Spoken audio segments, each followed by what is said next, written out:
주님이 여러분들에게 원하시는 건 첫 번째로요, 많은 것들을 바라지 않으세요. 내 옆에 있는 그 한 사람 사랑해내라는 것을 말씀해주고 있는 것이에요. 선교지를 위해서 우는 사람들 정말 많아요. 그런데 내 옆에 죽어가고 있는 사람들의 무관심한 사람들이 얼마나 많은지요. 내 주변에 예수님 믿지 않는 가족들, 자녀들, 이웃들이 얼마나 많이 있습니까? 그들을 사랑하라는 게 첫 번째 의미고요. 두 번째는 여러분들이 예수님을 믿는다면 이 교회 공동체는요, 한 가족이라는 사실이에요. 그걸 기억하셔야 한다라는 것이겠죠.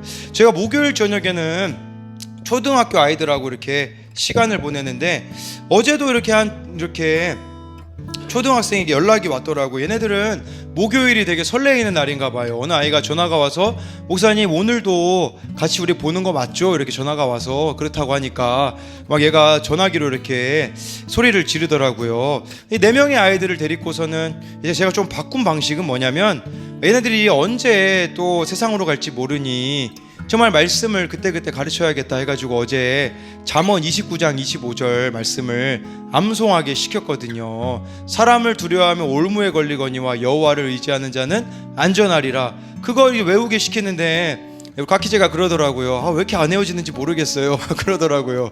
그래서 희재도 외우고 모든 초등학교 아이들이 이거를 다 외우고서는 또 잠깐 이렇게 기도하고 우리가 시간을 함께 보냈거든요. 근데 이 아이들을 이제 다 데려다 주는데, 다 데려다 주고 나서 차에 이제 혼자 제가 이제 교회로 돌아오는 길에 그런 생각이 들더라고요.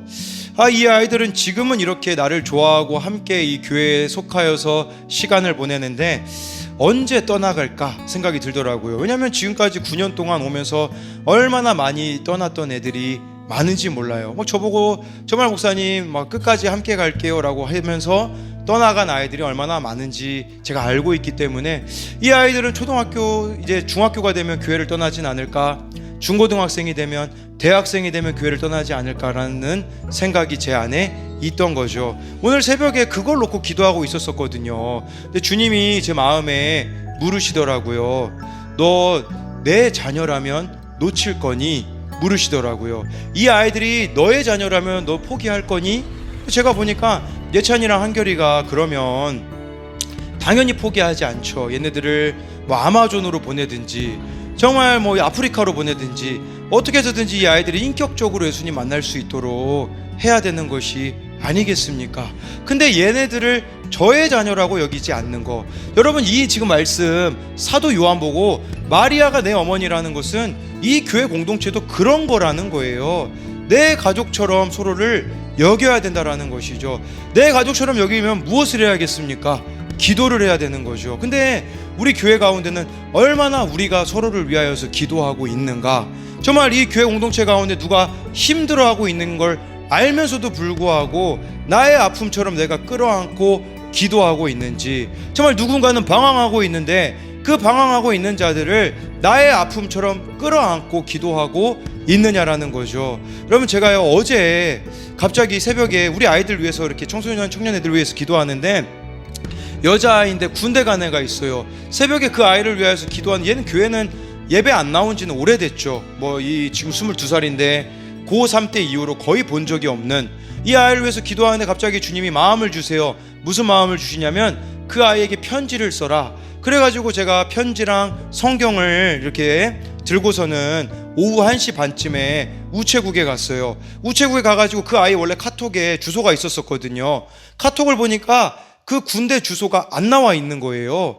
그래서 어떤 다른 청년에게 연락을 했죠. 혹시 무슨 일이 생긴 거니? 그랬더니 이 청년이 그런 얘기를 해주더라고요. 목사님 사실 어제 걔가 나왔어요. 그래서 제가 그 아이한테 바로 전화를 했었죠. 전화를 해가지고 그 아이가 저한테 전화가 오더라고요. 전화가 이렇게 오는 길이었는데 전북원 집사님네 신방 가고 있는 길이었었거든요. 근데 딱 그 아이의 전화 받았던 곳이 어디냐면 그 아이 집 근처였었어요. 너 어디니? 나와라. 그래가지고 그 아이를 어제 만나가지고 이야기를 이렇게 나누었거든요. 이야기를 나누고 그런 어떤 염려가 있어서 나오게 되었다고 이야기를 해주더라고요. 그래서 제가 그 아이에게 잠언 16장 9절 말씀이 떠올라서 이야기를 해줬거든요. 사람이 자기 마음으로 그 길을 계획할지라도 걸음을 인도하시는 것은 여호와시니라. 그 말씀 딱 성경책 주면서 펴주면서 이야기를 해주면서 너 하나님이 진짜 사랑하고 있기 때문에 오늘 아침에 목사님이 너에게 갑자기 편지를 써야 된다라는 마음을 주시고, 그리고 너에게 성경을 줘야겠다라는 마음을 주신 것은 하나님이 너를 포기하지 않으셨거든. 그렇기 때문에 네가 예수님께로 와야 한단다.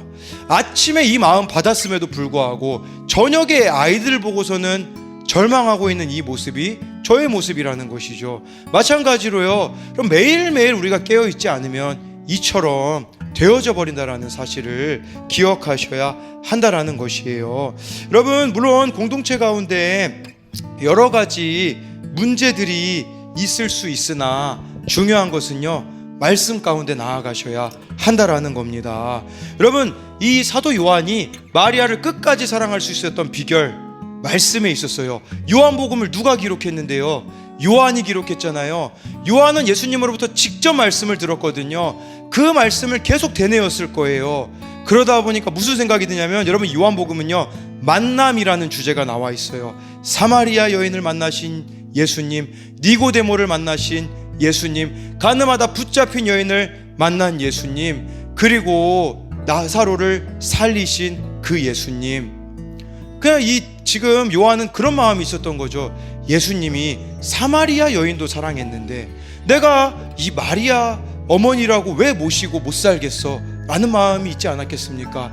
결국은 주님 안에 있어야 이게 가능하다라는 뜻이에요. 주님 안에 있다라는 것은 무슨 말이냐면, 말씀이 여러분 안에 있어야 사랑하기 싫은 그 사람을 사랑할 수 있는데, 말씀이 없으니까 내 생각만 지금 떠오르고 나열하게 되어지는 것이 아니겠습니까? 그래서 여러분 안에 말씀이 있어야 이 교회가 서로 한 가족의 공동체가 되어질 수가 있다라는 거예요.